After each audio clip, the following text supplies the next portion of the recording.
नमस्कार साथियों, स्वागत है आप सभी का फिनिक्स सीजीपीएससी पर। और इस वीडियो में हम देखने वाले हैं मार्च 2026 पर बेस्ड हमारे छत्तीसगढ़ के करंट अफेयर्स। डिस्क्रिप्टिव फॉर्मेट में देखेंगे, बिल्कुल एग्जाम ओरिएंटेड वे में देखेंगे, चीजों को पॉइंट वाइज तरीके से समझते चलेंगे। एक एक चीज आपको यहाँ पर क्रिस्टल क्लियर करने वाला हूँ। इस तरीके से करंट अफेयर्स आपने कभी पढ़ा ही नहीं होगा, ये बिल्कुल आप मानकर चलिए। नए अप्रोच से हम इसमें कवर करने वाले छत्तीसगढ़ की चीजें नेशनल लेवल से भी लिंक करते चलेंगे। और ये आपके आगे आने वाला जो भी एग्जाम है जिसमें करंट अफेयर्स पूछा जाना है छत्तीसगढ़ का, उसके लिए इंपॉर्टेंट होगा। सीजीपीएससी प्री मेंस के लिए तो ये है ही। चलिए शुरू करते हैं इसके लिए। जयंती कश्यप जी को राष्ट्रीय सम्मान प्राप्त हुआ है। ये सरपंच है ग्राम पंचायत अड़वाल बस्तर की। अब यह देखते हैं कि यह सम्मान आखिर है क्या।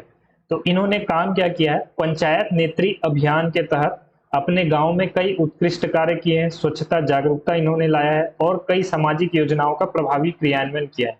इसके लिए इनको यह राष्ट्रीय सम्मान मिला है। इसे हम पूरा समझते हैं कि आखिर है क्या। देखिए, जो हमारी भारत सरकार की पंचायती राज मंत्रालय है और साथ में जो यूनिसेफ की जो संस्था है, पंचायती राज मंत्रालय और यूनिसेफ संस्था, ये दोनों मिलकर के एक संयुक्त अभियान चला रहे हैं जिसका नाम है सशक्त पंचायत नेत्री अभियान। सशक्त पंचायत नेत्री अभियान, empowered women panchayat leaders campaign ऐसा बोला जा रहा है। इसका उद्देश्य क्या है, हमारे देश में जितने भी पंचायती राज इंस्टीट्यूशंस है, ग्राम पंचायत हो गए, जिला पंचायत हो गए, जनपद पंचायत हो गए, किसी भी प्रकार के पंचायती जो भी इंस्टीट्यूशंस है, उनमें यदि कोई महिला चुनी गई है, उनके अधिकारों को मजबूत करना, उनके नेतृत्व को निखारना और साथ में उनकी की गई जो भी काम है उनको पहचान दिलाना, उनको रिकॉग्निशन देना, ये इस अभियान का मुख्यतः काम है। क्योंकि चलिए ठीक है, महिलाओं के लिए आरक्षण की व्यवस्था तो है ही, परंतु बहुत लंबे समय से ये लीडरशिप रोल के लिए आप कह सकते हैं कि इनका अभाव रहा था उसमें। इसलिए अब इनको ज्यादा से ज्यादा आगे बढ़ाने के लिए, ज्यादा से ज्यादा इनको लीडरशिप की भूमिका के लिए प्रेरित करने के लिए यह अभियान चलाया जा रहा है। अब इसके लिए क्या किया जाता है, समय समय पर जो भी हमारी ऐसे पंचायती की सरपंच वगैरह हैं या अन्य अधिकारी हैं, जिला पंचायत में कोई सदस्य है, जनपद पंचायत में कोई सदस्य है, उनके कार्यों की समीक्षा करके राष्ट्रीय स्तर पर सम्मान दिया जाता है। इसी से वो प्रेरित होंगे। अब ये दिया किसको जाता है, अभी हमने जैसा डिस्कस किया, जो भी ग्राम पंचायत के सरपंच हो गए, जिला पंचायत जनपद पंचायत के सदस्य हो गए या अन्य और कोई भी महिला अधिकारी, जैसे पंचायत समिति के अंतर्गत कोई महिला अधिकारी का चयन किया गया है, तो इन सब के कार्यों की समीक्षा करके उनको अवार्ड दिया जाता है। तो ये जो जयंती कश्यप है, ये ग्राम पंचायत अड़वाल जो कि बस्तर में है उसकी ये सरपंच है। और इन्होंने अपने गांव में कई प्रकार के अच्छे काम किए, पर्यावरण स्वच्छता के क्षेत्र में अपने गांव को ओडीएफ मुक्त बनाया, यानी ओपन डेफिकेशन फ्री गांव बनाया है। कचरा प्रबंधन वहां पर करवाया है अपने गांवों में, सोख्ता गड्ढों का निर्माण करवाया है, वर्षा जल संचयन यानी रेन वाटर हार्वेस्टिंग की भी प्रबंध वहां पर किए हैं। कई प्रकार की जैसे पीएम आवास योजना है या उज्ज्वला योजना है, मनरेगा है, पेंशन जो योजना, अटल पेंशन योजना या स्वास्थ्य समस्या योजना, ये सारी जो भी स्वास्थ्य से रिलेटेड योजना है, इन सारी योजनाओं का भी क्रियान्वयन इन्होंने यहाँ पर अपने ग्राम पंचायत में सुनिश्चित किया है।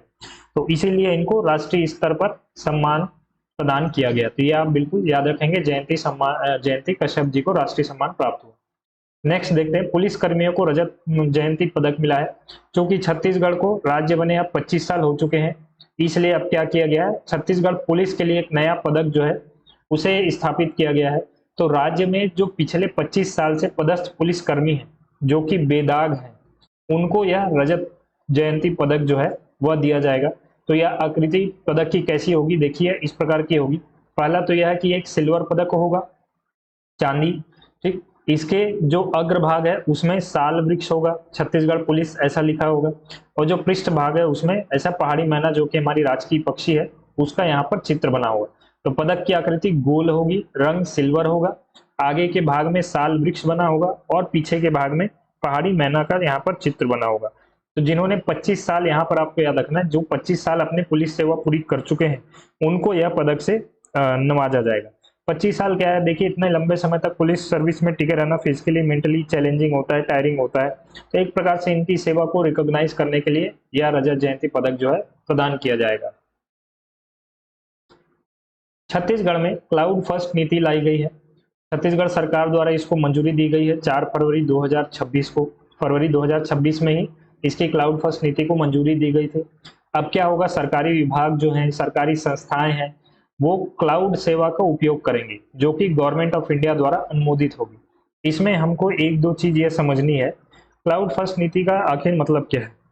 देखिए, जो भी डिजिटल सरकारी काम जो होता है, डिजिटल सरकारी काम यदि कोई भी हो रहा है, डिजिटल गवर्नमेंट काम जो भी हो रहा है, तो इसका जो भी डेटा होता है, अभी तक क्या होता था, हमारे गवर्नमेंट का एक सर्वर रूम होता था, वहां पर स्टोर्ड होगा, नहीं तो गवर्नमेंट का अपना कोई मिनी डेटा सेंटर होता था, वहां पर स्टोर्ड होता था। अब क्या है, ये इन सर्वर में या इन डेटा सेंटर में स्टोर ना होकर के क्लाउड में अब इसको स्टोर करने की कवायद शुरू हो गई है। ऐसा इसलिए है क्योंकि अब देखिए, सर्वर रूम है या मिनी डेटा सेंटर है, ये बिल्कुल फिजिकल चीज है। यदि कहीं भी कुछ नुकसान होता है, जैसे आग लग गई या और किसी प्रकार के तूफान वगैरह आ गए, इनको यदि नुकसान हुआ और इन तो सारे डेटा जो है वो लॉस्ट हो सकते हैं। एक प्रॉब्लम इसकी ये भी आ सकती है कि इनके साथ समस्या ये है कि सर्वर ब्रेकडाउन वगैरह की समस्या बहुत ज्यादा होती है इन सब के साथ। इसलिए अब क्या है, इन डेटा को इन सर्वर रूम से या इन मिनी डेटा सेंटर से निकाल करके क्लाउड में शिफ्ट करने की तैयारी। तो सरकार का जो पहला ऑप्शन अब होगा डेटा सेव करने का, वह होगा क्लाउड। इसीलिए इसे बोला जा रहा है क्लाउड फर्स्ट नीति। और यदि कोई डेटा ऐसा है जो कि बहुत ज्यादा कॉन्फिडेंशियल है, उसको हम फिर इसी सर्वर रूम में या फिर हमारे मिनी डेटा सेंटर में ही रखेंगे, यदि बहुत ज्यादा कॉन्फिडेंशियल है तब। क्योंकि क्लाउड बेस्ड जो भी कंपनी है वो सारी कहाँ की है, वो बाहर की है, फॉरेन की है। परंतु ये क्या है, गवर्नमेंट ऑफ इंडिया द्वारा अनुमोदित होगी, सिक्योरिटी चेक्स के बाद ही इनको अनुमोदन दिया जाता है। तो जो भी भारत सरकार द्वारा अनुमोदित क्लाउड सर्विस होगी, उन्हीं सेवाओं का उपयोग जो है छत्तीसगढ़ सरकार अब अपने डेटा स्टोर करने के लिए करेगी। अब इससे फायदा क्या होगा, एक तो देखिए आप, पैसों की बचत होगी। इनको मेंटेन करने के लिए हैवी इन्वेस्टमेंट चाहिए होता है, तो हमारी एक तो हो गई सेविंग होगी, पैसों की बचत होगी। दूसरा क्या है, साइबर सिक्योरिटी यहाँ पर ज्यादा मजबूत होती है। क्यों मजबूत होती है, क्योंकि आप सर्वर रूम, डेटा सेंटर, इनको ब्रीच करना ज्यादा आसान होता है, क्लाउड को ब्रीच करना थोड़ा मुश्किल होता है इनके कंपैरिजन में। फिर तीसरा यहाँ पर फायदा ये होता है कि यदि कोई डिजास्टर हो जाए, आग लग जाए, किसी प्रकार का पर्यावरण आपदा वगैरह आ जाता है, तो भी हमारा जो डेटा है वो क्लाउड में बिल्कुल सेव रहेगा। चौथा सबसे बड़ा फायदा यहाँ पर यह होता है कि यहाँ पर सर्वर ब्रेकडाउन जैसी चीज बहुत कम होती, सर्वर ब्रेकडाउन वाली चीज यहाँ पर कम होती, क्योंकि जैसे जैसे ट्रैफिक बढ़ता जाता है, वैसे वैसे जो हमारा क्लाउड है, ट्रैफिक के हिसाब से इसकी स्केलेबिलिटी भी बढ़ती जाती है, सर्वर की स्केलेबिलिटी भी बढ़ती जाती है। इस प्रकार से यदि ट्रैफिक बढ़ रहा है तो यहाँ पर इसका स्केल भी बढ़ता जाता है। ये सारे इसके फायदे होते हैं। इसलिए अब जो है क्लाउड में ही छत्तीसगढ़ सरकार अपना डेटा रखने की तैयारी जो है वो शुरू कर चुकी है। इसमें देखिए, कम प्राथमिकता वाली एप्लीकेशन का क्लाउड माइग्रेशन वर्ष 2027-28 तक, यानी ऐसे डेटा जो कि बहुत ज्यादा इंपॉर्टेंट नहीं है, सामान्य जानकारी रोजमर्रा की, उनका माइग्रेशन जो है 2027-28 तक कंप्लीट कर लिया जाएगा क्लाउड में। वहीं उच्च प्राथमिकता वाली सेवा, यानी जो भी नागरिक डेटा है, जैसे आधार है या पैन कार्ड है या अन्य प्रकार के जो भी फाइनेंशियल लेन देन के डेटा वगैरह है जो थोड़े इंपॉर्टेंट है, उनका माइग्रेशन बाद में 2029-30 तक किया जाएगा। क्योंकि सामान्य जानकारी वाली पहले हम उसमें डाल चुके होंगे, तो हमको लूप होल्स पता होंगे, हमको एक्सपीरियंस हो जाएगा। फिर उसके हिसाब से उच्च प्राथमिकता वाली सेवाओं का माइग्रेशन 2029-30 तक किया जाएगा। ये पूरी क्लाउड फर्स्ट नीति यहाँ पर इसका लेखा जोखा है। नेक्स्ट देखते हैं हम, प्रधानमंत्री मातृत्व वंदना योजना। इसके लिए इस योजना के क्रियान्वयन के लिए बड़े राज्यों की श्रेणी में छत्तीसगढ़ को देश में प्रथम स्थान प्राप्त हुआ है। तो ये प्रधानमंत्री मातृत्व वंदना योजना क्या है, यह वंदना योजना ऐसी है कि जो भी गर्भवती महिलाएं हैं या फिर जो स्तनपान कराने वाली महिलाएं हैं, ब्रेस्ट फीडिंग महिलाएं, इनको पहले 2 बच्चों के लिए आर्थिक मदद दी जाती है भारत सरकार द्वारा, बिल्कुल कैश के फॉर्म में। यही है हमारी पीएम मातृत्व वंदना योजना। इसमें होता क्या है, जैसे कोई प्रेग्नेंट वुमेन है, ये गरीब परिवार के लिए है ऑब्वियसली, तो ये क्या है, जो भी प्रेग्नेंट वुमेन है उनको यदि बच्चा होने वाला है तो पहले बच्चे के लिए उनको 5,000 रुपए नकद पुरस्कार, नकद जो है राशि प्रदान की जाती है डीबीटी के माध्यम से, डायरेक्ट बेनिफिट ट्रांसफर के माध्यम से। और जब दूसरा बच्चा जो है, यदि वो लड़की होती है, तब उन्हें 6,000 रुपए एक मुश्त प्रदान किए जाते हैं। ये प्रधानमंत्री मातृत्व वंदना योजना के कुछ प्रावधान है। तो पहला बच्चा जब होगा, 5,000 रुपए तब दिए जाएंगे जब पता चलता है कि महिला जो है वो प्रेग्नेंट है। तो यदि वो रजिस्ट्रेशन होता है उनका, तब इनको शुरुआत में ही 3,000 रुपए आ जाएंगे। फिर जब बच्चा हो जाएगा तब बाकी के 2,000 रुपए इनको दिए जाएंगे। और यदि दूसरी गर्ल चाइल्ड होती है इनको तब 6,000 रुपये होगा, और यदि बच्चा जो है वो लड़का होता है तब नमस्ते है, किसी प्रकार की इनको धनराशि यहाँ पर नहीं दी जाएगी। ये हमारा पीएम मातृत्व वंदना योजना। अब इसमें क्या हो रहा है, छत्तीसगढ़ ने बहुत बढ़िया प्रदर्शन यहाँ पर किया है कि 93.37% नामांकन रेट अचीव किया है छत्तीसगढ़ ने। यानी जितनी पात्र महिलाएं हैं उनमें से 93.37% नामांकन बिल्कुल यहाँ पर सुनिश्चित कर लिया छत्तीसगढ़ ने। फिर 83.87 स्वीकृति दर है, यानी क्या होता है, जितनों ने नामांकन किया उनके दस्तावेजों में कहीं पर कुछ त्रुटि होती है या अन्य किसी प्रकार का वहां पर और कुछ है जिसके कारण वह योजना का लाभ नहीं ले सकते, तो ऐसे फिल्टर किया जाता है। तो उसमें से 83.87% के एप्लीकेशन जो स्वीकृत हुए हैं योजना के तहत हुए पात्र हैं। जनरली होता क्या, देखिए ये जो योजना है वो 18+ फीमेल्स के लिए है। अब यदि कोई ऐसी महिला है जिनकी उम्र 20 साल है, एक्चुअल में 20 साल है पर कागज में उनकी उम्र 17 साल है, ऐसे भी केसेस देखने को मिलते हैं, तो ये इनएलिजिबल हो जाएगी। ठीक, तो ऐसे 83.87% स्वीकृति दर है। फिर 93.95% शिकायत का समाधान तुरंत किया गया है। कहीं पर डॉक्यूमेंट में कोई मिस्टेक है, किसी अन्य कारणवश ये पात्र नहीं हो पाए, इस प्रकार का यदि शिकायत आता है प्रशासन के पास तो तुरंत इन्होंने उसका समाधान किया है। इसके लिए रेट रहा है 93.95%। तो देखिए बिल्कुल टॉपर वाली यहाँ पर रेट रही है, इसके लिए छत्तीसगढ़ को प्रथम स्थान प्राप्त हुआ है इस योजना के क्रियान्वयन के लिए। छत्तीसगढ़ में भारत नेट परियोजना का तीसरा फेज यहाँ पर लागू किया जाएगा, third phase of Bharat net परियोजना। ये मंजूरी दी गई है किसके द्वारा, केंद्र सरकार के द्वारा, केंद्र के दूरसंचार विभाग के द्वारा। इसका बजट रखा गया है 3,928 करोड़ रुपए। इसके लिए नोडल एजेंसी है chips, Chhattisgarh infotech promotion society जैसा इसका फुल फॉर्म है। अब इस भारत नेट परियोजना के बारे में समझिए कि भारत नेट परियोजना आखिर है क्या। देखिए इसकी शुरुआत जो है एक तो अभी नहीं हुई है, तीसरा फेज है, इसी से आपको समझ में आ रहा होगा, बहुत पहले इसकी शुरुआत हो गई थी। इसकी शुरुआत हो गई थी 2016 में। विश्व का सबसे बड़ा ग्रामीण ब्रॉडबैंड कनेक्टिविटी यह कार्यक्रम है। इसका उद्देश्य क्या है, हमारे देश में जितने भी 3 लाख गांव हैं उन सबको हाई स्पीड इंटरनेट यानी फाइबर कनेक्शन से जोड़ना, यह इसका मुख्य लक्ष्य है। अब इसको क्यों जोड़ा जा रहा है, ताकि गांव गांव भी इंटरनेट से जुड़ जाए, तो ऑनलाइन शिक्षा, टेलीमेडिसिन, स्वास्थ्य सेवा, चिकित्सा सेवा, अन्य सरकारी जो डिजिटल सेवा होती है, जैसे शहरों में क्या हो रहा है, प्रमाण पत्र हो गए या फिर आधार कार्ड हो गए या अन्य प्रकार के जो भी कार्ड है, घर सेवा पहुंच मिल रही है, तो वैसे गांवों में भी मिल पाएगी। इसके लिए सभी गांवों को, सभी ग्राम पंचायतों को इंटरनेट से जोड़ा जाना इसका लक्ष्य है। तो यह इसका फेज 3 है। अब फेज 3 में होगा क्या, आप देखिए प्रदेश की 1670 ग्राम पंचायत जहां अभी तक इंटरनेट नहीं है वहां पर नई फाइबर लाइन बिछाई जाएगी। फेज 1 में जो बीएसएनएल द्वारा 4,048 ग्राम पंचायतों को जोड़ा गया था उनको अपग्रेड किया जाएगा। उस समय फाइबर केबल से संभवतः नहीं जोड़ा रहा होगा, अब वहां पर भी फाइबर केबल लगाए जाएंगे। इस प्रकार कुल 11,682 ग्राम पंचायत जो छत्तीसगढ़ में है उनमें न्यूनतम 25 MBPS की डाउनलोड स्पीड सुनिश्चित की जाएगी, यानी हाई स्पीड इंटरनेट यहाँ पर प्रोवाइड किया जाएगा। बाकी बचे आप देखिए 4,048 हैं, 1670 है, बाकी बचे जो लगभग 5,000 के आसपास ग्राम पंचायत बच रहे हैं, ये पहले ही रिंग टोपोलॉजी में जोड़े जा चुके हैं। रिंग टोपोलॉजी यानी ऐसे एक ग्राम पंचायत है, 2, 3, 4, इनको आपस में ऐसे जोड़ दिया गया है ताकि आपस में भी इनका जो है डेटा ट्रांसफर होता रहे। तो ऐसे सभी ग्राम पंचायतों को रिंग टोपोलॉजी में जोड़ा जा रहा है। तो ये जो 1,000 है ये भी इसमें आएंगे, ये 4,000 है ये भी इसमें आएंगे, और 5,000 यहाँ पहले से बैठे हुए हैं। तो ये हमारा भारत नेट परियोजना, इसका अभी तीसरा फेज शुरू होने वाला है। स्वामित्व योजना की बात करते हैं।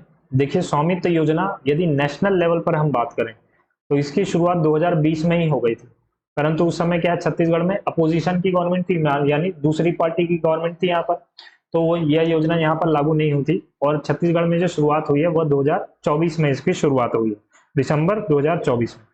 इसका उद्देश्य क्या है, ग्रामीण स्तर पर संपत्ति का स्पष्ट रिकॉर्ड ऑफ राइट्स तैयार करना। यहाँ पर आपको ध्यान रखना है ग्रामीण स्तर पर बात हो रही है, यानी यह योजना ग्रामीण स्तर के लिए है, विलेज के लिए है। यहाँ पर संपत्ति का स्पष्ट रिकॉर्ड ऑफ राइट्स तैयार करना, यानी संपत्ति का आप कह सकते हैं अधिकार किसके पास है वह बिल्कुल स्पष्ट रूप से तैयार करना इसका मुख्य उद्देश्य है। इस योजना को समझते हैं कि आखिर ये है क्या। देखिए जो भी हमारा गांव है वहां पर जमीन विवाद बहुत आम है, छत्तीसगढ़ में तो और बहुत ज्यादा आम है, ये आपको बात पता ही होगी।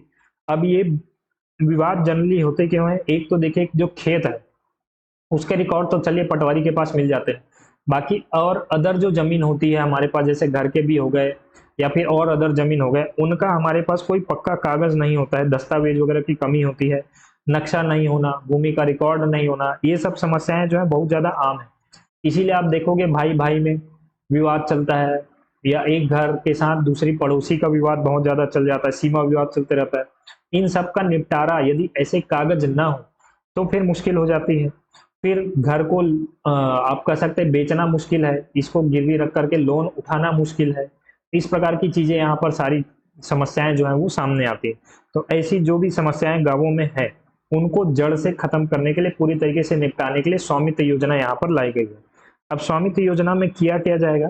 स्वामित्व योजना में जो हमारा ऐसा ड्रोन होगा, ड्रोन मैपिंग के आधार पर जमीन की मैपिंग पूरी की जाएगी कोऑर्डिनेट्स के माध्यम से, कि ये कोऑर्डिनेट से ये कोऑर्डिनेट तक हमारा जमीन इस फलाना आदमी के अधिकार में है। इस प्रकार से यहाँ पर क्या होगा, जमीन की कोऑर्डिनेट्स वगैरह के साथ जमीन का क्षेत्रफल, ये सारी चीजें सुनिश्चित की जाएंगी कि एक जमीन जो इस आदमी के अधिकार में है, इसकी आप कह सकते हैं साइज क्या है, इसका क्षेत्रफल कितना है, ये सारी चीज इसमें मापी जाएगी।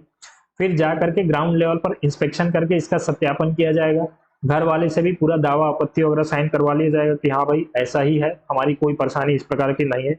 एक बार जब यह सत्यापन वगैरह हो जाता है, तब मकान मालिक को एक पक्का कानूनी दस्तावेज दे दिया जाएगा और उसे बोला जा रहा है संपत्ति कार्ड। यह जब दस्तावेज बिल्कुल क्लैरिफाई करके दे दिया जाएगा, तब उसे बोला जा रहा है संपत्ति कार्ड। तो स्वामित्व योजना के तहत ऐसे ही रिकॉर्ड ऑफ राइट्स तैयार करके जो संपत्ति के मालिक हैं, उनको संपत्ति कार्ड प्रदान किया जा रहा है। तो इसी की संदर्भ में छत्तीसगढ़ की उपलब्धियों की यहाँ पर बात की जा रही है। तो यहाँ पर बात क्या है, योजना के तहत प्रदेश के 15,000 गांवों की ड्रोन मैपिंग का काम पूरा हो चुका है। सर्वेक्षित क्षेत्रों में कुल 2,06,000 संपत्ति कार्ड यहाँ पर तैयार हो चुके हैं। 1.33 लाख से अधिक ग्रामीण परिवारों को संपत्ति कार्ड यहाँ पर वितरित किया जा चुका है। परंतु ये तो ठीक है, योजनाएं उपलब्धियां छत्तीसगढ़ की हैं, पर नेशनल लेवल पर और स्टेट लेवल पर यदि देखा जाए, स्टेट लेवल पर बात है, ये स्टेट लेवल पर यह उपलब्धि है कि सर्वाधिक कार्ड वितरण करने वाले शीर्ष जिले कौन से रहे हैं। तो पहले नंबर पर रहा है महासमुंद, दूसरे नंबर पर रहा है धमतरी और तीसरे नंबर पर रहा है बलौदाबाजार भाटापारा। तो ऐसे संपत्ति कार्ड वितरण करने में जो पहले स्थान पर रहा है वह है महासमुंद, दूसरे नंबर पर रहा है इसका पड़ोसी धमतरी, तीसरे स्थान पर रहा है बलौदाबाजार भाटापारा। देखिए दोनों तीनों जिले जो है आपस में ही है। एक महासमुंद आप याद रख सकते हैं, महासमुंद यहाँ है, धमतरी यहाँ है और बलौदाबाजार भाटापारा यहाँ है। तो एक नीचे आओगे तो सेकंड, ये हो जाएगा थर्ड रैंक।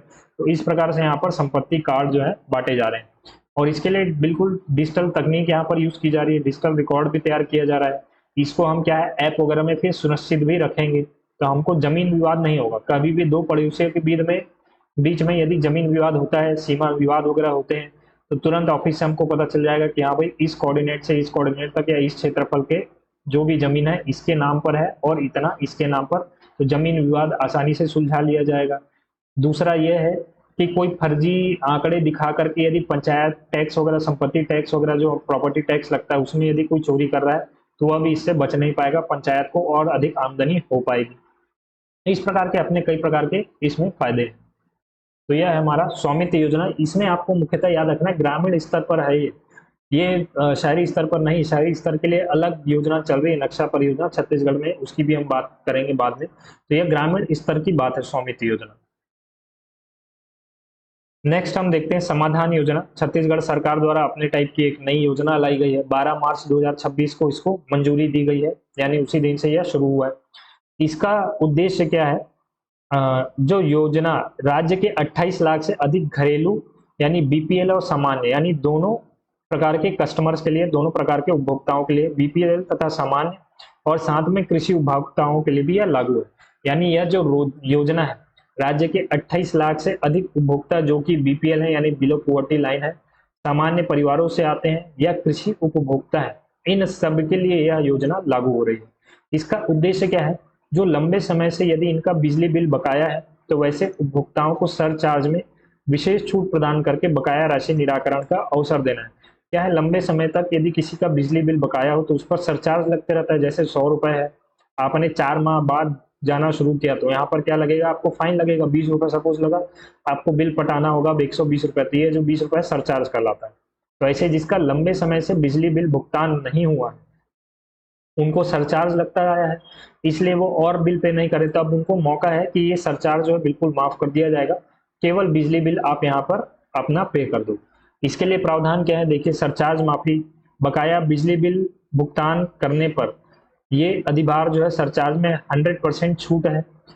मूल राशि में छूट, यदि उपभोक्ता एक मुश्त भुगतान करते हैं तो मूल बकाया राशि में 75% तक की छूट का प्रावधान है। अब सोचिए आप, यदि 100 रुपए बिजली बिल आपका बकाया है सपोज, तो उसमें 75 रुपए तक का छूट आपको मिल सकता है, यानी 25 रुपए बस आपको पे करना होगा। यह तक लिखा हुआ है, आप यहाँ पर आपको ध्यान रखना है। 75% 100% छूट हो ही जाएगा ऐसा नहीं, हो सकता है किसी को 25% मिले, हो सकता है किसी को 50% मिले, कंडीशन देख करके जाया जाएगा। यदि किसी के बिजली बिल ही 2 लाख रुपए आया है तो वहां पर 75% छूट देना थोड़ा मुश्किल होगा। इसको बोलेंगे भाई तू 30-35% पकड़ ले, बाकी को यहाँ पर दे, तो कंडीशन बेस्ड है। फिर किस्त की सुविधा भी रखी गई है, एक मुश्त राशि नहीं होने पर बिल का लगभग 10% आप जमा कर दो और शेष राशि आप कुछ वहां पर से फिक्स किया जाएगा, इतने किस्त में आप 5, 8, 10 जितने भी किस्त होंगे उसमें आप धीरे धीरे करके जमा करते जाओ। ये बिजली बिल एक तरीके से वसूल करने की यहाँ पर बात है। तो इस तरीके से यहाँ पर प्रावधान रखे गए हैं। यदि एक मुश्त भुगतान करता है तो सरचार्ज में तो छूट है ही, मूल बकाया राशि में भी 75% तक की छूट है। यदि किसी के पास एक मुश्त राशि नहीं है, उसका बिल बहुत ज्यादा बड़ा है, तो ये 10% तक जमा करके फिर धीरे धीरे वह किस्तों में भुगतान करता रह सकता है। इसमें मुख्य बात यह है कि लाभ उन्हीं उपभोक्ताओं को मिलेगा जिनका विद्युत जो है देयक जो है यानी बिल जो है 31 मार्च 2023 से पेंडिंग है। इससे पुराने वाले जो है उनके लिए यह योजना नहीं, यानी लगभग आप मान सकते हैं पिछले 3 साल का जिनका बकाया है उनके लिए यह योजना है, क्योंकि इससे पुराने जो होते हैं जनरली उनकी तो बिजली काट ली जाती है या फिर बहुत ज्यादा उनका हैवी होगा तो उसमें यह सब छूट देना थोड़ा मुश्किल है। तो यह समाधान योजना, आपसे क्वेश्चन पूछ सकता है समाधान योजना किससे संबंधित है, तो यह बिजली बिल भुगतान वसूल करने से या छूट से, इस प्रकार से आप ऑप्शन देख करके उत्तर उसमें लगा सकते हैं। नेक्स्ट हम देखते हैं एक और महत्वपूर्ण योजना है, बहुत ज्यादा इंपॉर्टेंट यह योजना है, गोधाम योजना की हम बात करेंगे। इसकी शुरुआत की गई है 14 मार्च 2026 से, यानी 14 मार्च से। स्थान क्या रहा है, बिलासपुर से ही इसकी शुरुआत की गई है, कोनी गोधाम से। हमारा जो आपका जीजीयू है वहां पर, गुरु घासीदास यूनिवर्सिटी, वहां पर एक टोनी गोधाम बना हुआ है बिलासपुर से, वहां से इसकी शुरुआत की गई है। प्रथम चरण का शुभारंभ किया गया, इसमें क्या किया गया, 11 जिलों में 29 गौधाम की यहाँ पर शुरुआत की गई। और इस गौधाम योजना का उद्देश्य क्या है, प्रदेश में जो भी बेसहारा मवेशी हैं उनको सुरक्षित आश्रय उपलब्ध कराना, यानी जैसे रोड वगैरह में आप देखेंगे मवेशी टहलते रहते हैं, ठीक, आप बढ़िया हाईवे में जा रहे हैं, अचानक आपको दिखता है सामने पूरा बर्दी बैठा हुआ है, 2-4 गाय हैं, 1-2 सांड है और साथ में बछरू, ठीक। तो इस प्रकार के जो भी बेसहारा मवेशी है उनको सुरक्षित आश्रय उपलब्ध करवाना, यह इसका मुख्य उद्देश्य है। फिर उनके संरक्षण को बढ़ावा देना और ग्रामीण अर्थव्यवस्था को सशक्त करना। मुख्यतः ग्रामीण क्षेत्रों में यह गोदाम बनाए जाएंगे तो वहां पर ऐसे मवेशी ज्यादा पहुंचेंगे तो ग्रामीण अर्थव्यवस्था भी सशक्त होगी। सहकारी समिति द्वारा इनको करके दूध वगैरह इनके बेचे जा सकते हैं, गोबर वगैरह से जैविक खाद बनाया जा सकता है और कई प्रकार के इसमें फायदे हैं, बायोगैस बनाया जा सकता है, कई प्रकार के इसमें लाभ है। तो अब देखिए इसमें प्रावधान क्या है, अब हम वह देखते हैं। राज्य के एक तो सभी गोधाम जो है जो भी राज्य शासन द्वारा बनाए जाएंगे, प्राइवेट नहीं, गवर्नमेंट जो भी गोधाम होंगे उनका नाम सुरभि गोधाम रखा जाएगा, यानी हर जिले में, हर विकासखंड में जितने भी गवर्नमेंट प्रायोजित इस योजना के तहत गोधाम गौशाला बनेंगे उनका नाम सुरभि गोधाम रखा जाएगा। सभी विकास खंडों में 10-10 गोधाम स्थापित किए जाएंगे। छत्तीसगढ़ में कुल 146 विकास खंड है, सभी में 10 यानी कुल 1460 गोधाम जो है वह बनाए जाएंगे पूरे राज्य में। गौ वंश के लिए शेड, इस प्रकार के शेड वहां पर होंगे, फेंसिंग होगी ताकि वो इससे बाहर ना जा पाए, पेयजल होगा, यहाँ पर बिजली होगी, रात में लाइट वगैरह की व्यवस्था के लिए, इस प्रकार की आधारभूत सुविधाएं जो है उपलब्ध कराई जाएंगी। कांग्रेस गवर्नमेंट में जो प्रीवियस गवर्नमेंट थी उसमें भी एक गौठान योजना टाइप की इसी तरह की योजना लाई गई थी, हालांकि वो इससे थोड़ा अलग था और ये भी उसी टाइप की थोड़ी सी योजना आप मान सकते हो। तो 11 जिलों में, प्रथम चरण में 11 जिलों में 29 गोदाम से शुरुआत हुई है। उद्देश्य आपको याद रखना है, बेसहारा मवेशियों को सुरक्षित आश्रय उपलब्ध कराना, फिर इनके संरक्षण संवर्धन को बढ़ावा देना, सुरभि, गोधाम, ये आपको नाम याद रखना है। सुरभि क्या है? एक प्राचीन गाय है, जैसे कामधेनु गाय आप सुनेंगे, उसी प्रकार से एक सुरभि गाय भी थी, जो आप मांगो उसके द्वारा दिया जाता था, ऐसा पुराण में वर्णन आता है। सभी विकास खंड में 10-10 गोधाम स्थापित किए जाएंगे। कुल 1460 गोधाम स्थापित किए जाएंगे। शेड, फेंसिंग, पेयजल, इन सब की व्यवस्था यहाँ पर उपलब्ध कराई जाएगी। फिर आगे और कई प्रावधान देखते हैं। गौवंश के लिए एक बार हमने यहाँ पर गोधाम तो बना दिया, अब इसकी व्यवस्था कैसे होगी इनके खाने पीने की और ये सब के लिए? तो यहाँ पर क्या है देखिए, गौवंश के पोषण आहार के लिए प्रति पशु पहले साल 10 रुपए प्रतिदिन दिया जाएगा, दूसरे वर्ष 20 रुपए प्रतिदिन, तीसरे वर्ष 30 रुपए प्रतिदिन, चौथे वर्ष 35 रुपए प्रतिदिन की सहायता दी जाएगी। सपोज क्या है, यहाँ पर गोधाम हमने बना दिया, अब यहाँ पर 100 गौवंश है, ठीक, तो 100 गौवंश है तो पहले साल प्रतिदिन 10 रुपए सरकार की तरफ से इनको दिया जाएगा, यानी 1000 रुपए इनको प्रतिदिन यहाँ से मिलेगा। 30 दिन के लिए, 1 महीने के लिए 30,000 रुपए इस गोधाम को प्रदान किए जाएंगे फर्स्ट ईयर में। सेकेंड ईयर में बढ़ जाएगा, 60,000 हो जाएगा। तीसरे साल में 90,000 हो जाएगा, 30,000 और बढ़ जाएगा, ठीक। चौथे वर्ष में ऐसे ही और बढ़ जाएगा। तो ये है कुल मिलाकर के प्रावधान। तो यह गायों की संख्या के ऊपर निर्भर करेगा। फिर अन्य सहायता क्या है, जो यहाँ पर चरवाहे होंगे या फिर गौ सेवक होंगे, उनके लिए भी मानदेय सुनिश्चित किया गया है। चरवाहों के मानदेय रखा गया 10,000 रुपए, 10,916 रुपए प्रति माह। वहीं गौ सेवकों के लिए मानदेय रखा गया है 13,126 रुपए प्रति माह। चारा विकास को बढ़ावा देने के लिए यहाँ पर जो भी आसपास भूखंड होगा वहां पर चारागाह रूप में विकसित करने के लिए प्रति एकड़ 47,000 रुपए प्रति वर्ष इनको प्रदान किया जाएगा, ताकि यहाँ पर गौधाम के पास ही चारागाह विकसित हो और गायों को पास में ही यहाँ पर चारागाह मिल पाए, अच्छा खासा इनको चारा मिल पाए, इसके लिए। फिर अधिकतम 5 एकड़ भूमि तक, इसके लिए लगभग 2,35,000 रुपए वार्षिक का प्रावधान है। प्रति एकड़ तो ठीक है 47,000, 5 एकड़ भूमि तक यह अधिकतम लाभ प्रदान किया जाएगा। ऐसा नहीं कि आपने 10 एकड़ भूमि यहाँ पर बना ली और फिर बिल्कुल 5 लाख रुपए आप मांग रहे हैं, तो ऐसा नहीं होगा। 5 एकड़ भूमि तक लगभग 2.5 लाख के आसपास, यानी 2,35,000 रुपए तक का वार्षिक प्रावधान इसमें है। ये प्रावधान कई बार पूछ दिए जाते हैं क्वेश्चन में, तो ये चीज आपको बिल्कुल याद रखनी है। प्रति पशु पहले साल, ये तो इजी है, 10, 20, 30, फिर 35। चरवाहों को मानदेय 10,916, गौ सेवकों को मानदेय थोड़ा ज्यादा है 13,126 रुपए। चारा विकास के लिए 47,000 रुपए प्रति वर्ष। इसके अतिरिक्त और है, अभी देखिए, प्रति वर्ष 5 लाख रुपए अधोसंरचना निर्माण एवं मरम्मत के लिए। हर साल जो भी गौधाम यहाँ बनेगा उसके मरम्मत के लिए, निर्माण वगैरह के लिए, इन सब के लिए 5 लाख रुपए प्रति वर्ष प्रदान किया जाएगा। प्रत्येक गौधाम में अधिकतम गौवंश की जो संख्या सीमा रखी गई है वह 200 रखी गई है, यानी एक गौधाम में 200 गौवंश तक रखा जा सकता है। अन्य प्रावधान क्या है, गौधामों में पशुपालन, हरा चारा उत्पादन, गोबर से उपयोगी वस्तुएं तैयार करने का प्रशिक्षण दिया जाएगा। यहाँ पर जो भी स्व सहायता ग्रुप है वह इन सब कामों को कर सकेगा। हरा चारा उत्पादन ये करेंगे, गोबर से अन्य उपयोगी वस्तुएं बनाए जा सकते हैं, ठीक। इनको प्रशिक्षण दिया जाएगा और बाद में ये प्रोडक्ट बेच करके अर्निंग भी कर सकेंगे। गौधामों में विभिन्न प्रकार के प्रशिक्षण कार्यक्रम, इसी की बात यहाँ पर होगी। तो ये सारे प्रावधान है गौधाम योजना के अंतर्गत। ये बहुत ज्यादा इंपॉर्टेंट महत्वाकांक्षी योजना है सरकार की, बिल्कुल आपको याद रखना है। इसके एक एक प्रोविजन आगे आने वाले कई एग्जाम्स में देखेंगे आप, इसके बारे में क्वेश्चन पूछे जाएंगे। देश का पहला वाइल्ड रेल कॉरिडोर बनाया जा रहा है। आप सड़क के ऊपर इस प्रकार के कॉरिडोर तो देखते होंगे या फिर अंडरपास टाइप की चीज देखते होंगे। अब क्या है, ऐसा रेल कॉरिडोर भी बनाया जा रहा है, यानी नीचे से रेल गुजरेंगे, ऊपर से हाथियों के लिए ऐसा कॉरिडोर रहेगा। तो यह कहाँ बनाया जा रहा है, देश का पहला रेल कॉरिडोर जो है वो बनाया जा रहा है धर्मजयगढ़ में।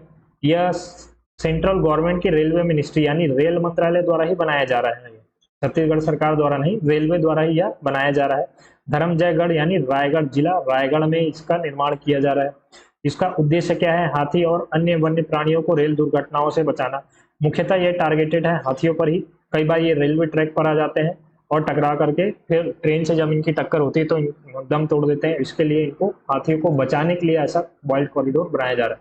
इसकी लागत होगी लगभग 2500 करोड़ रुपए, केंद्र सरकार द्वारा वहन किया जाएगा। निर्माणाधीन कॉरिडोर में लगभग 35 अंडरपास और ओवरब्रिज बनेंगे। आप सोचिए 35 ऐसे अंडरपास बनाए जाएंगे और ओवरब्रिज भी होंगे। इसका रूट क्या है, तो आप देखिए, खरसिया, धर्मजयगढ़, उरुंगा, कुसमुंडा, गेवरा रोड, पेंड्रा रोड, यानी आप समझ लीजिए रायगढ़ से लेकर के गौरेला, पेंड्रा, मरवाही जिले तक, यानी पेंड्रा रोड तक यह जो है विकसित किया जाएगा, यह इसका रेल रूट रहेगा। ईस्ट वेस्ट कॉरिडोर टाइप का यहाँ पर जो हमारा रेल रूट विकसित हो रहा है उसमें यह रेलवे कॉरिडोर बनाया जाएगा। अब इसमें आप देखिए रायगढ़ में तो है ही है, फिर आपका रूंगा कुसमुंडा यानी कोरबा की बात हो रही है, तो इन दो जिलों में रायगढ़ कोरबा, इधर आप जशपुर भी पकड़ लेंगे, तो इन जगहों पर हाथी की मात्रा बहुत ज्यादा पाई जाती है।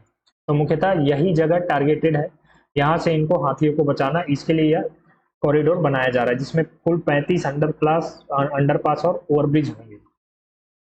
और यह वन मंडल किन किन वन मंडलों से होकर गुजरेगा, तो 5 वन मंडलों से होकर गुजरेगा। खरसिया है, धर्मजयगढ़ है, कोरबा, कटघोरा और मरवाही वन मंडल। इसकी सफलता क्या है, देखिए जितने भी अभी तक निर्मित हो चुके हैं, एक दो तो निर्मित हो चुके होंगे, पिछले 3 वर्षों में इस रेल लाइन पर कोई भी वन्य प्राणी अभी तक घायल नहीं हुआ, यह इसकी सफलता है। इसी सफलता को लगातार बनाए रखने के लिए ऐसे निर्माण यहाँ पर किए जा रहे हैं। तो यहाँ पर आपको याद रखना है, देश का पहला वाइल्ड रेल कॉरिडोर है जो कि धर्मजयगढ़ में बनाया जा रहा है। ऐसे और कई रेलवे कॉरिडोर बनाए जाएंगे एलिफेंट्स के लिए, ये पहला है इस क्रम में। National highway authority of India NHAI का बी कॉरिडोर यहाँ पर बन रहा है। अभी हमने देखा एलिफेंट कॉरिडोर, तो NHAI बोला हम भी क्यों पीछे रहे, तुम रेल में बनाओ, हम सड़क में बनाएंगे, पर तुम हाथी के लिए बनाओ और हम बनाएंगे मधुमक्खी के लिए। तो बी कॉरिडोर यानी हम मधुमक्खी की बात कर रहे हैं। इसे विकसित करेगा राष्ट्रीय राजमार्ग प्राधिकरण, national highway authority of India. प्रथम राज्य चुना गया है वह छत्तीसगढ़ ही चुना गया है कि यहीं पर हम पहले बी कॉरिडोर जो है विकसित करेंगे। कैसे विकसित किया जाएगा, ऐसा जो रोड हमारा नेशनल हाईवे है उसके अगल बगल में पेड़ पौधे लगा करके ऐसे पेड़ लगाए जाएंगे जो मधुमक्खियों को ज्यादा से ज्यादा आकर्षित करे। इसके लिए प्रथम चरण के लिए चयनित मार्ग जो है वह नेशनल हाईवे 53 यानी आरंग सरायपाली मार्ग से इसकी शुरुआत की जाएगी। अन्य प्रस्तावित मार्ग रायपुर धमतरी है, नेशनल हाईवे 30 और कटघोरा पथरापाली ये यानी नेशनल हाईवे 130 पर भी ऐसे कॉरिडोर बनाए जाएंगे। अब इसमें पेड़ कौन कौन से लगाए जाएंगे, करंज, महुआ, पलाश, बॉटल ब्रश, जामुन। जामुन तो देखिए जामुन में तो भर भर के मधुमक्खियों का छत्ता रहता है, ठीक। जामुन का ही जो फ्लेवर है हनी का सबसे महंगा माना जाता है, सबसे महंगा बिकता है। तो इस प्रकार के पौधे लगाए जाएंगे जो मधुमक्खियों को आकर्षित करेंगे, वहां पर मधुमक्खी का छत्ता बनेगा, हनी कलेक्ट होगी, इस प्रकार की चीजें यहाँ पर होंगी, ठीक। तो ऐसे क्या है, देशी पेड़ों की हरित पट्टी विकसित की जाएगी। मधुमक्खियों को पूरे साल पर्याप्त मात्रा में पराग, मधुरस, यही 2 चीजें हैं जो वो कलेक्ट करती हैं और शहद बनाती हैं, ऐसे उपलब्ध हो पाएगा। तो NHAI जो है हमारे राज्य में लगभग 3 बी कॉरिडोर विकसित करने वाला है। तो ऐसे खाली जगहों पर क्यों ना हम शहद बना लें।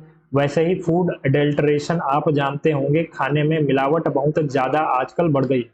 जो भी हम प्योर हनी के बारे में प्योर हनी सोचकर खरीदते हैं वो हनी नहीं रहती, उसमें तो बिल्कुल चाशनी सी ही मिला दी जाती है।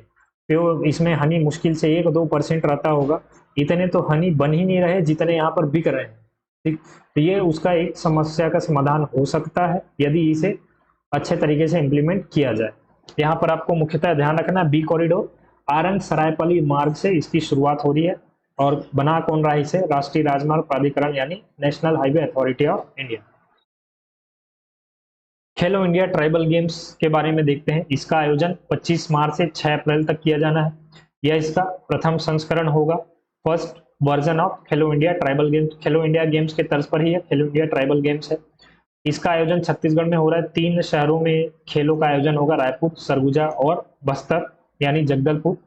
कुल 7 प्रतिस्पर्धात्मक गेम होंगे यानी 7 कॉम्पिटिटिव गेम्स, इनमें प्रतियोगिताएं होंगी। 2 प्रदर्शनात्मक खेल होंगे, केवल इनका प्रदर्शन किया जाएगा, कंपटीशन इसमें नहीं होगा। रायपुर में देखिए 5 खेलों का आयोजन हो रहा है, तीरंदाजी, फुटबॉल, हॉकी, वेट लिफ्टिंग यानी भारोत्तोलन की यहाँ पर बात हो रही, स्विमिंग और कबड्डी। तो रायपुर में ये 5 गेम होंगे। सरगुजा में कुश्ती एवं मलखम होंगे और बस्तर में एथलेटिक्स। तो ये जो 2 हैं आपका मलखम जो है वह तो बिल्कुल प्रदर्शनात्मक खेल ही है, शायद कुश्ती भी होने वाला है। तो कुल प्रतिभागी संख्या जो है लगभग 3000 खिलाड़ी इसमें 32 राज्यों से भाग लेंगे।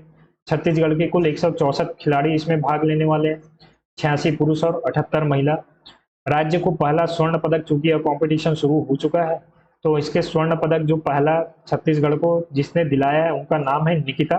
77 kg वर्ग में इन्होंने भारोत्तोलन में यानी वेट लिफ्टिंग में इन्होंने स्वर्ण पदक छत्तीसगढ़ को दिलाया है। दूसरा स्वर्ण पदक दिलाया है सिद्धार्थ नागेश ने, जो कि शॉर्ट पुट के खिलाड़ी हैं, ठीक। शॉर्ट पुट आप जानते होंगे, उसमें इन्होंने गोल्ड मेडल जीता है। तो 2 स्वर्ण पदक अभी तक छत्तीसगढ़ को मिल चुके हैं। एक हो गया हमारा वेट लिफ्टिंग में 77 केजी वर्ग में और दूसरा शॉर्ट पुट में। मुख्य अतिथि इसके लिए बुलाई गई थी ओलंपिक पदक विजेता साइकोम मीराबाई चानू को, ये इसके उद्घाटन की मुख्य अतिथि रही थी। तो इसमें आपको मुख्यतः याद रखना है पहला एडिशन था, यह 3 शहरों में इस खेलों का आयोजन हो रहा है। कुल 9 खेल आयोजन होंगे जिसमें 7 प्रतिस्पर्धात्मक 2 प्रदर्शनात्मक होंगे। ठीक, कुल प्रतिभागी संख्या ये सब तो ठीक है। पहला स्वर्ण पदक जिताया निकिता ने 77 केजी वर्ग में। इतनी चीजें आपको मुख्यतः इसमें याद जरूर रखनी है। फिर देखते हैं हम इंडिया स्किल प्रतियोगिता। यह क्या है, देखिए इंडिया स्किल प्रतियोगिता भारत की सबसे बड़ी कौशल प्रतियोगिता इसको माना जाता है। कौशल प्रशिक्षण आप जानते होंगे, स्किल ट्रेनिंग। भारत में कौशल प्रशिक्षण के लिए कई प्रकार की योजनाएं चल रही हैं। पीएम कौशल विकास परियोजना, शिल्पकार प्रशिक्षण योजना, पीएम कौशल विकास परियोजना जो है, स्ट्राइव योजना है। इस प्रकार की अन्य कई योजनाएं यहाँ पर कौशल प्रशिक्षण के लिए चल रही है। तो ऐसे जिनको कौशल प्रशिक्षण दिया जाता है उन युवाओं के लिए यहाँ पर एक कंपटीशन आयोजित किया जाता है। 4 लेवल पर यह कंपटीशन आयोजित होता है। पहले डिस्ट्रिक्ट लेवल पर होता है, इसमें जो जीतते हैं उन्हें स्टेट लेवल पर भेजा जाता है। इसमें भी जो जीतते हैं वो रीजनल क्षेत्र में जाते हैं, और जब रीजनल क्षेत्र में भी कोई विजिट होता है तब उसे नेशनल लेवल के लिए चुना जाता है, और जो नेशनल लेवल पर भी जीतता है उसे फिर इंटरनेशनल लेवल पर भेजा जाता है। इस प्रकार से ये क्या है, स्किल ट्रेनिंग पर बेस्ड कंपटीशन आयोजित होते हैं। तो यह जो है हमारे देश का सबसे बड़ा आयोजन है स्किल प्रतियोगिता का। तो इसका उद्देश्य क्या है, अब देखिए युवाओं की प्रतिभा, तकनीकी दक्षता, नवाचार क्षमता, इनको राष्ट्रीय मंच प्रदान करना, नेशनल प्लेटफॉर्म देना। किसके द्वारा आयोजित होगा, तो ऑब्वियसली कौशल विकास एवं उद्यमिता मंत्रालय द्वारा यह आयोजन होता है। अभी जो प्रतियोगिता आयोजित हुई थी वह थी ईस्ट जोन रीजनल प्रतियोगिता। यानी आप भारत में यदि बात करें तो ये जो ईस्ट जोन है जिसमें सीजीएमपी, उड़ीसा ये सब आते हैं, ये इनके लिए यह प्रतियोगिता आयोजित की गई थी। आयोजन हुआ था इसका भुवनेश्वर में। इसके अंतर्गत स्टेट कौन कौन से शामिल है, उड़ीसा है, बिहार है, पश्चिम बंगाल है, झारखंड है, छत्तीसगढ़ है और अंडमान निकोबार है। एमपी इसमें शामिल नहीं है, सेंट्रल जोन में आ जाएगा वो। तो उड़ीसा, बिहार, पश्चिम बंगाल, झारखंड, छत्तीसगढ़, अंडमान निकोबार ये शामिल थे। इसमें कुल 59 कौशल श्रेणियों में प्रतियोगिताएं आयोजित की गई थी। अलग अलग प्रकार की प्रतियोगिताएं होती हैं, जैसे वेल्डिंग हो गए, हेयर ड्रेसिंग हो गए, और यदि मॉडर्न में आप जाओगे तो रोबोटिक्स हो गया, एआई संबंधित हो गए, मेकाट्रॉनिक्स संबंधित हो गए। ठीक, तो इस प्रकार की कई कौशल श्रेणियां होती हैं जिनमें प्रतियोगिताएं आयोजित की जाती हैं। छत्तीसगढ़ से 200 से अधिक प्रतिभागियों ने इसमें भाग लिया था। और छत्तीसगढ़ की उपलब्धि क्या रही, इन प्रतिभागियों ने कुल 12 पदक जीत करके छत्तीसगढ़ वापस आए, जिसमें 1 गोल्ड मेडल है, 2 सिल्वर है, 5 ब्रॉन्ज है और 4 मेडल ऑफ एक्सीलेंस है। इस प्रकार से कुल 12 पदक छत्तीसगढ़ ने जीते हैं। इस प्रतियोगिता का आयोजन 4 चरणों में किया जाता है, यह तो हमने डिस्कस कर ही लिया। अब जो ये जाएंगे नेशनल लेवल पर, चूंकि या रीजनल लेवल पर विनर रहे जो भी गोल्ड मेडलिस्ट है वो जाएंगे नेशनल लेवल पर, और जब नेशनल लेवल से कोई जीतेगा तब उसे इंटरनेशनल लेवल पर भारत की प्रतिनिधित्व करने का उसको सम्मान प्राप्त होगा। और यह आयोजन होने वाला इंटरनेशनल वाला जापान में इस साल। तो इस प्रकार से यह पूरा क्रम इसका चलता है। यह होता है इंडिया स्किल प्रतियोगिता 2025-26 का पूरा लेखा जोखा। महानदी रिवर बोट चैंपियनशिप ये आयोजित की गई थी आपकी धमतरी जिले में यह आयोजन हुआ था, गंगरेल बांध में। तो गंगरेल नौकायन उत्सव अंतर्गत महानदी रिवर बोट चैंपियनशिप आयोजित की गई थी। 22 मार्च 2026 को इसका आयोजन हुआ था। 1000 मीटर तक यानी कुल 1 किलोमीटर तक नौकायन करके कंपटीशन को जीतना था। इस प्रकार की यहाँ पर आयोजन थी। तो कुल टीम देश भर से 52 टीम आई थी, और विजेताओं को ट्रॉफी के रूप में प्रथम पुरस्कार के रूप में 1 लाख रुपए से सम्मानित किया गया। दूसरे से जो सेकंड आए उनको 50,000, तीसरे वाले को 25,000 रुपए दिया गया था। यह मुख्यतः आपको इसमें डेट याद रखना होगा, कब आयोजन किया गया था, 22 मार्च 2026 को। और आयोजन कहाँ हुआ था, गंगरेल नौकायन उत्सव यानी जिला धमतरी में यह आयोजन हुआ था, गंगरेल बांध। ठीक, इतनी चीजें आपको इसमें याद रखनी है। आदि पर्व 2026 यह हम देखते हैं। आदि पर्व 2026 आखिर है क्या, तो यह एक जनजाति सांस्कृतिक उत्सव है, ट्राइबल कल्चरल फेस्ट है। जनजाति संस्कृति उत्सव, यह किसी प्रकार का कंपटीशन नहीं है, यह किसी प्रकार का आप कह सकते हैं खेल महोत्सव नहीं है। यह जनजाति संस्कृति उत्सव था जो कि 13 और 14 मार्च 2026 को छत्तीसगढ़ में आयोजित किया गया। कहाँ आयोजित हुआ, तो नवा रायपुर स्थित आदिम जाति अनुसंधान एवं प्रशिक्षण संस्थान में इसका आयोजन किया गया। इसका उद्देश्य था छत्तीसगढ़ की जितनी भी समृद्ध जनजाति संस्कृति है, कला है, परंपरा है, इनको राष्ट्रीय मंच प्रदान करना। तो ये नेशनल लेवल का एक इवेंट था। तो इसका मुख्य उद्देश्य यही था कि छत्तीसगढ़ के जो भी कल्चर हैं, आर्ट्स हैं, ट्रेडिशंस हैं, इनको नेशनल लेवल प्लेटफॉर्म देना। इसमें चूंकि यह नेशनल लेवल इवेंट था, तो छत्तीसगढ़ के अलावा भी कई यहाँ पर राज्य आए थे जिनमें जनजातियों की आप कह सकते हैं उपस्थिति है, जैसे मध्य प्रदेश है, तेलंगाना है, उड़ीसा, महाराष्ट्र, झारखंड, इनके जनजातीय समुदाय भी शामिल हुए थे। इसका थीम रखा गया था परंपरा से पहचान तक। अब इसमें हुआ क्या था, कई प्रकार के इसमें सांस्कृतिक आयोजन हुए थे, जैसे परिधान पर आदि परिधान इसका नाम रखा गया था, आदि परिधान पहनावे को लेकर के। फिर आप कह सकते हैं चित्रकला महोत्सव इसमें हुए थे, चित्रकला महोत्सव जो भी ट्राइबल आर्ट है उसको लेकर के। आदि हाट यहाँ पर रखा गया था, जो भी शिल्प वगैरह है या फिर जो व्यंजन बनाए जाते हैं, व्यंजन मेला भी इनमें रखा गया था। वाद्य हो गए, लोक वाद्य, लोक नाट्य, लोक नृत्य, इन सब के यहाँ पर प्रदर्शन कार्यक्रम रखे गए थे। यानी एक प्रकार से पूरी तरीके से आप कॉन्फ्रेंस टाइप का आप मान सकते हैं, कॉन्फ्रेंस नहीं करना चाहिए, बिल्कुल सांस्कृतिक आयोजन है। इन सब परिधान को लेकर के, जैसे रैंप वॉक होता है उस प्रकार के जनजाति रैंप वॉक हो गए, जनजाति चित्रकला एक एग्जीबिशन सेंटर लगा दिया गया, शिल्प वगैरह हाट बाजार लगा करके शिल्प वगैरह की बिक्री को मंजूरी दे दी गई। इस प्रकार के इसमें आयोजन हुए थे। यह नेशनल लेवल इवेंट था, बिल्कुल आपको याद रखना है। आदि पर्व यह आयोजित हुआ था नवा रायपुर में। थीम इसका खासकर याद रखना है, परंपरा से पहचान तक। और इसमें अन्य भी कई राज्य यहाँ पर शामिल होते, छत्तीसगढ़ के तो सभी जनजाति इसमें शामिल हुए थे। भारत ट्राइब फेस्ट यह भी एक इसी प्रकार का ही आयोजन था, जनजाति सांस्कृतिक उत्सव था यह भी, परंतु यह आयोजित किया गया था उत्तर मध्य क्षेत्र सांस्कृतिक केंद्र प्रयागराज द्वारा। जो हमारा उत्तर मध्य यानी नॉर्थ सेंट्रल रीजन सांस्कृतिक केंद्र है, उसका मुख्यालय है प्रयागराज में। तो इनके द्वारा यह भारत ट्राइब फेस्ट का आयोजन किया गया था 18 से 21 मार्च 2026 में। इसमें छत्तीसगढ़ का भी कह सकते हैं सहभागिता रही थी, छत्तीसगढ़ की भी इसमें भागीदारी रही थी। छत्तीसगढ़ सहित कई अन्य 7 राज्य के कलाकार इसमें भाग लिए थे। जनजाति कलाओं के प्रदर्शन, अन्य प्रकार के प्रदर्शन, अन्य प्रकार के जो भी सांस्कृतिक उत्सव हैं उसमें छत्तीसगढ़ द्वारा भी भागीदारी निभाई गई थी। और छत्तीसगढ़ का प्रतिनिधित्व जो किया था वह किया था लिंगो घोटुल मांदरी नृत्य दल कोंडागांव द्वारा छत्तीसगढ़ का प्रतिनिधित्व किया गया था। अभी कुछ समय पहले इनको एक राष्ट्रपति द्वारा भी सम्मानित किया गया था एक कॉम्पिटिशन में फर्स्ट आने के लिए। तो इसीलिए इनको यह सम्मान प्रदान किया गया था कि छत्तीसगढ़ का आप प्रतिनिधित्व करो इस भारत ट्राइब फेस्ट में। इतनी चीजें आपको इसमें याद रखनी है। मुख्यतः इसमें आपको प्रतिनिधित्व के बारे में याद रखना है, लिंगो घोटुल मांदरी नृत्य दल के विषय में। फेम ट्रिप आयोजन किया गया था छत्तीसगढ़ सरकार द्वारा, मुख्यतः छत्तीसगढ़ पर्यटन बोर्ड द्वारा 13 से 18 मार्च तक। फेम ट्रिप आयोजन क्या है, तो देश के जो भी हमारे कह सकते हैं आप इन्फ्लुएंसर जो हैं, सोशल मीडिया इन्फ्लुएंसर, और साथ में जो हमारे टूर ऑपरेटर वगैरह हैं जो कि टूर आपका जैसे घूमने जाएंगे बाहर, तो कई बार होता है ना ऐसा पैकेज बनाते हैं कि एक साथ हम आपको नैनीताल घुमा देंगे, अल्मोड़ा घुमा देंगे, फिर शिमला मनाली ये सब भी घुमा करके एक साथ आपको वापस लाएंगे।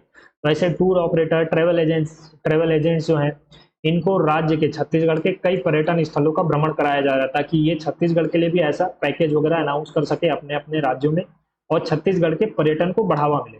तो कई राज्यों से इनको बुलाया गया, कई पर्यटन स्थलों का भ्रमण कराया गया ताकि ये छत्तीसगढ़ के पर्यटन स्थल के बारे में जाने और यहाँ पर ज़्यादा से ज़्यादा पर्यटक आए और स्थानीय यहाँ पर रोजगार बढ़े। कुल मिलाकर के यही है। तो उद्देश्य क्या था, टूर ऑपरेटरों को राज्य के पर्यटन संभावनाओं से परिचित कराना। इससे लाभ क्या होगा, छत्तीसगढ़ के पर्यटन स्थल का प्रचार प्रसार होगा, पर्यटकों की संख्या में वृद्धि होगी, स्थानीय रोजगार होगा, आय बढ़ेगी, ये सारी चीजें इसमें है। अपॉइंटमेंट्स देखते हैं। छत्तीसगढ़ की नवनिर्वाचित राज्यसभा सदस्य जो अभी है बनी है, वह बनी है श्रीमती लक्ष्मी वर्मा, नई राज्यसभा सांसद है छत्तीसगढ़ से। कुल 5 राज्यसभा सांसद होते हैं जिनमें से एक अब लक्ष्मी वर्मा नियुक्त की गई है। ठीक, और ये जो राज्यसभा सांसद होते हैं इनका कोई क्षेत्र नहीं होता, ये स्टेट को रिप्रेजेंट करते हैं, ये आपको ध्यान रखना। लोकसभा सांसद तो चलो आप क्या है, एक लोकेशन एक क्षेत्र को रिप्रेजेंट करता है, बिलासपुर के अलग होंगे, रायपुर के अलग होंगे, धमतरी के अलग, महासमुंद के अलग होंगे, इस प्रकार से अलग अलग यहाँ पर सांसद होते हैं। वैसे ही छत्तीसगढ़, परंतु ये जो राज्यसभा सांसद होते हैं सीधा साफ स्टेट को रिप्रेजेंट करते हैं। अनुसूचित जाति विकास प्राधिकरण के नए उपाध्यक्ष बनाए गए हैं डूमनलाल कोरसेवाड़ा जी। छत्तीसगढ़ औषधि पादप बोर्ड के नए उपाध्यक्ष बनाए गए हैं श्री अंजय शुक्ला। और छत्तीसगढ़ के नए मुख्य सूचना आयुक्त जो बनाए गए हैं, चीफ इंफॉर्मेशन कमिश्नर, वो बनाए गए हैं अमिताभ जैन। हमारे पूर्व जो मुख्य सचिव हैं उनको नया CIC छत्तीसगढ़ का नियुक्त किया गया है। ये इंपॉर्टेंट है, आपको याद रखना है। और एक ये इंपॉर्टेंट है, ये भी आपको याद रखना है। कुछ महत्वपूर्ण वन लाइनर्स देखते हैं, यह भी थोड़े इंपॉर्टेंट है। खारून रिवर फ्रंट का निर्माण किया जाएगा रायपुर में। खारून नदी आपकी कई जिलों से होकर निकलती है, परंतु रिवर फ्रंट का निर्माण होगा रायपुर में, महादेव घाट के पास। मल्टी स्पोर्ट्स कॉम्प्लेक्स का निर्माण किया जाएगा उरकुरा, जो कि स्थित है रायपुर जिले में। अंतर्राष्ट्रीय स्तर का लाइवलीहुड सेंटर ऑफ एक्सीलेंस, ये भी आप जो ITI में ट्रेनर्स होते हैं उनको ट्रेन करने के लिए यह बनाए जाते हैं। लाइवलीहुड सेंटर ऑफ एक्सीलेंस स्थापित किए जाएंगे नवा रायपुर में। किस क्षेत्र की आर्द्र भूमि को पक्षी अवलोकन केंद्र के रूप में विकसित किया जा रहा है? तो यह विकसित किया जा रहा है धरसीवा क्षेत्र के आर्द्र भूमि को।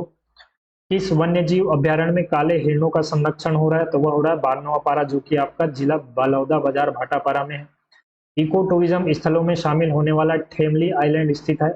यह स्थित है आपके जिला धमतरी में, पंडित रविशंकर जलाशय यानी गंगरेल बांध में। जैसे आपका सतरेंगा है एक, वैसे यहाँ पर ठेमली आइलैंड है, पंडित रविशंकर जलाशय। सतरेंगा आप ध्यान रखना धमतरी में नहीं है ना, ठेमली आइलैंड है, उसकी मैं बात कर रहा हूँ, वह धमतरी में है। प्रधानमंत्री आवास योजना ग्रामीण, इसके लिए कौन सा जिला प्रदेश में प्रथम स्थान पर रहा है क्रियान्वयन में? तो वह रहा है जिला दुर्ग। टैक्स भुगतान के लिए विशेष QR कोड तैयार करके डिजिटल डोर सुविधा का आरंभ किया गया है जशपुर जिला प्रशासन द्वारा। यानी क्या है, एक विशेष QR कोड तैयार कर दिया गया है। जो भी आप प्रॉपर्टी टैक्स है और कई अन्य प्रकार के टैक्स यदि वो पे करना चाहते हैं, तो आप QR कोड स्कैन करके अपने UPI के माध्यम से भी पे कर सकते हैं। तो ऐसा शुभारंभ किया गया है जशपुर जिला द्वारा। लैब ऑन व्हील्स एम्बुलेंस की सुविधा का आरंभ किया गया है जशपुर द्वारा। तो ये एक तरीके से आप मोबाइल एम्बुलेंस आप मान सकते हैं, जो अन्य क्षेत्रों में जा करके कई प्रकार के टेस्ट वगैरह कर सकती है, साथ में दवाइयाँ वगैरह वो वितरित कर सकती है। इमरजेंसी सेवाओं में भी यह लाभकारी हो सकती है। तो लैब ऑन व्हील्स यह सुविधा का शुभारंभ किया गया है जशपुर में। किस वर्ग कल्याण हेतु प्रदेश में अलग से संचालनालय का गठन घोषित किया गया? राज्य पिछड़ा वर्ग यानी OBC वर्ग के लिए एक अलग से संचालनालय बनाया जाएगा। प्रदेश में कितने जिलों में जिला स्तरीय नशा विरोधी टास्क फोर्स का गठन किया जाएगा? तो 10 जिलों में। इस 10 जिलों के अंतर्गत शामिल है रायपुर, महासमुंद, दुर्ग, कबीरधाम, राजनांदगांव, बिलासपुर, कोरबा, सरगुजा, जशपुर और बस्तर। मुख्यतः यह ड्रग्स, चरस, गांजा, इस प्रकार के जो भी नशे होते हैं अवैध टाइप के, इनके विरोध में यह टास्क फोर्स गठित किया जा रहा है ताकि ये सारी सामग्री को जब्त किया जा सके। शिशु संरक्षण माह, इनको पोषण प्रदान करने के लिए अभियान का आयोजन किया गया था 17 मार्च से 21 अप्रैल तक। एक माह का यह आयोजन होता है। सभी बच्चों के वजन वगैरह टेस्ट किए जाते हैं, हाइट वगैरह नापी जाती है और अन्य प्रकार के यहाँ पर टेस्ट किए जाते हैं, मापा जाता है कि बच्चे में कहीं कुपोषण तो नहीं है। सरगुजा ओलंपिक 2026 के संभाग स्तरीय आयोजन किए गए 21 से 23 मार्च तक अंबिकापुर सरगुजा में। सरगुजा ओलंपिक भी आयोजित किया जा रहा था बस्तर ओलंपिक के तर्ज पर, और इसका आप कह सकते समापन जो हुआ वह 23 मार्च को हुआ, परंतु संभाग स्तरीय आयोजन हुआ 21 से 23 मार्च तक। कहां पर? अंबिकापुर में, संभाग मुख्यालय में। 21वीं छत्तीसगढ़ युवा वैज्ञानिक कांग्रेस का आयोजन किया गया था 17 मार्च और 18 मार्च 2 दिवसीय IIIT नया रायपुर में। अंतर्राष्ट्रीय महिला दिवस अवसर पर बस्तर में बृहद महतारी वंदन सम्मेलन का आयोजन किया गया था 8 मार्च को। 8 मार्च आप जानते होंगे इंटरनेशनल वुमेन्स डे होता है, उस दिन बृहद महतारी वंदन सम्मेलन का आयोजन किया गया था। किस एयरपोर्ट से रात्रि उड़ान सेवा का शुभारंभ कर दिया गया है? तो वह है बिलासा देवी केवट एयरपोर्ट, यानी बिलासपुर की यहाँ पर बात हो रही है। रात से भी यहाँ पर रात से भी फ्लाइट वगैरह ऑपरेट यहाँ पर हो सकेंगी। मुख्यमंत्री सुशासन फेलोशिप योजना के तहत प्रति माह कितनी छात्रवृत्ति दी जा रही है छात्रों को? यह दी जा रही 50,000 रुपए प्रति माह। इतनी छात्रवृत्ति प्रदान की जाती है मुख्यमंत्री सुशासन फेलोशिप योजना के तहत। IIM में इनका MBA का कोर्स कराया जाता है, उनको यह 50,000 रुपए दिए जाते हैं। अटल वयो अभ्युदय योजना किससे संबंधित है? तो वह वरिष्ठ नागरिकों को निःशुल्क मोतियाबिंद ऑपरेशन से संबंधित है। इस योजना के तहत वरिष्ठ नागरिक जो सीनियर सिटीजन है उनके निःशुल्क मोतियाबिंद ऑपरेशन कराया जा रहा है। नाम है आपको याद रखना, अटल वयो अभ्युदय योजना। ये आपका अटल वंदन योजना वगैरह नहीं है, वो योजनाएं जो है अलग है। अटल वय वंदन योजना जो एक है वह अलग है, अटल वयो अभ्युदय योजना ये अलग है। कई महोत्सव आयोजित किए गए छत्तीसगढ़ में मार्च महोत्सव में, उसको हम देखते हैं। कुदरगढ़ महोत्सव ये मनाया जाता है आपके सूरजपुर क्षेत्र में 23 से 25 मार्च को आयोजित किए गए नवरात्रि के समय पर सूरजपुर में। माता कौशल्या महोत्सव यह मनाया गया 25 मार्च 2026 रायपुर चंदखुरी में। बस्तर हेरिटेज मैराथन का आयोजन किया गया था 22 मार्च 2026 को। और छत्तीसगढ़ ग्रीन समिट का आयोजन किया गया था 13-14 मार्च को पंडित रविशंकर शुक्ल विश्वविद्यालय रायपुर में। तो इस प्रकार से आप ये महोत्सव के भी थोड़े बहुत डेट याद रख सकते हैं। तो यह था हमारा मार्च महीने पर बेस करंट अफेयर्स। इसका यदि आपको पीडीएफ चाहिए होगा तो आप मुझे कमेंट सेक्शन में बताना, मैं इसे टेलीग्राम में पिन कर दूंगा। और इसके अंतर्गत यदि आपको वीडियो अच्छा लगता है तो लाइक करना, नहीं अच्छा लगता तो आप डिसलाइक भी कर सकते हैं, परंतु नीचे कारण हमको जरूर बताना जिसमें हम अपने वीडियोस में सुधार ला सकें। तो चलिए ऐसे ही और अलग अलग वीडियोस में आपसे मिलते रहेंगे। तब तक के लिए जय हिंद, जय भारत, जय छत्तीसगढ़।